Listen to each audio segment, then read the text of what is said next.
এই ধরনের ঘটনায় বাজি প্রস্তুত করা, তার সাথে যুক্ত মানুষ এবং পুলিশ, তার একটা বড় ভূমিকা বারবার করে ফুটে উঠছে বা সামনে এসছে। এই ব্যাপারে রাজ্যের সরকারের পরিকল্পনার অভাবেই গরিব মানুষ বা সাধারণ মানুষকে কর্মসংস্থানের প্রয়োজনে প্রাণ দিতে হচ্ছে, যেটা একান্তই কাম্য নয়।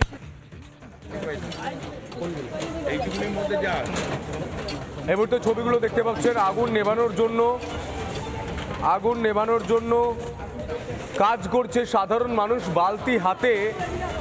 হ্যান্ডপাম্প থেকে সম্ভবত পুলিশ এসছে, ঘটনাস্থলে সম্ভবত পুলিশ দাঁড়িয়ে রয়েছে।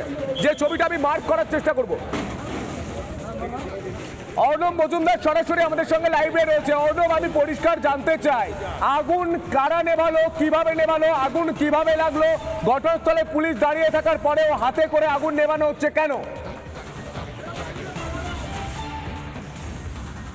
অর্ণব, তোমার কাছে আসবো। আমার সঙ্গে এই মুহূর্তে কল্যাণীর বিধায়ক টেলিফোন লাইনে রয়েছেন। অম্বিকা বাবু, আপনাকে রিপাবলিক বাংলায় স্বাগত জানাই। এই ছবিটা কোন ছবি? 2025-এর ছবি।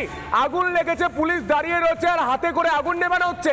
হ্যান্ডপাম্প থেকে জল নিয়ে আগুন নেভাচ্ছেন স্থানীয়রা। এটা কি ছবি? সমস্ত ইনফ্রাস্ট্রাকচার ভেঙে পড়েছে পশ্চিমবঙ্গ সরকারের। এই ক্রমাগত এই ঘটনা পরপর আমরা দেখে আসছি। আমরা কয়েকদিন আগেই গত বছরের ঘটনা, যেটা ওই বারাসাতের পাশে যে দত্তপুকুরের ঘটনাটা আমরা কিন্তু দেখেছি, যে কিভাবে একেবারে আনচেক হয়েছে সমস্ত বাজির কারখানা, তার নেপথ্যে কি ধরনের সমস্ত বারুদগুলোকে এরা ওখানে ব্যবহার করত, সেটা কিন্তু বড় একটা ইঙ্গিত। আমিও এখানে দেখছি, এখানেও কল্যাণীতে এইভাবে আনচেক হয়েছে সমস্ত বাজির কারখানা করছে। কারা ওখানে আনছে, কিভাবে করছে, তাদের যে যদি দুর্ঘটনা ঘটে যায় তার জন্য অ্যাডমিনিস্ট্রেশনের পক্ষ থেকে কোনো ধরনের কোনো সেফটি মেজার আছে কিনা, কিচ্ছু নেই এখানে। তাহলে এখানে আমার একটা ছোট্ট প্রশ্ন রয়েছে।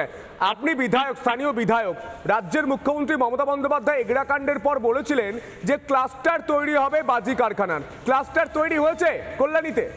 কিচ্ছু হয়নি, কোনো কিছু হয়নি। সরকারের কোনো ভ্রুক্ষেপ নেই এবং পুলিশ মেশিনারি, তাদের যে ন্যূনতম যে ডিউটি, সেই ডিউটিটুকু তারা কিন্তু করে না। তারা কি রিপোর্ট দেয় না? তাদের কাছে কোনো রিপোর্ট নেই যেখানে যদি কোনো দুর্ঘটনা ঘটে যায়, হ্যাঁ, ওখানকার সাধারণ লোকের উপরে কি হতে পারে, আশেপাশের লোকের উপরে কি হতে পারে, তার জন্য এক্সিট রুট এবং ফায়ার ব্রিগেড সমস্ত ঢোকার জন্য যে ব্যবস্থা, সেগুলো কোনো রকম কোনো ব্যবস্থা হয়নি এখানে। এবং কারা বাজি বানাচ্ছে, কারা করছে, বারুদ কোথা থেকে আসছে, সেটাও কিন্তু পুরো আনচেকড রয়েছে।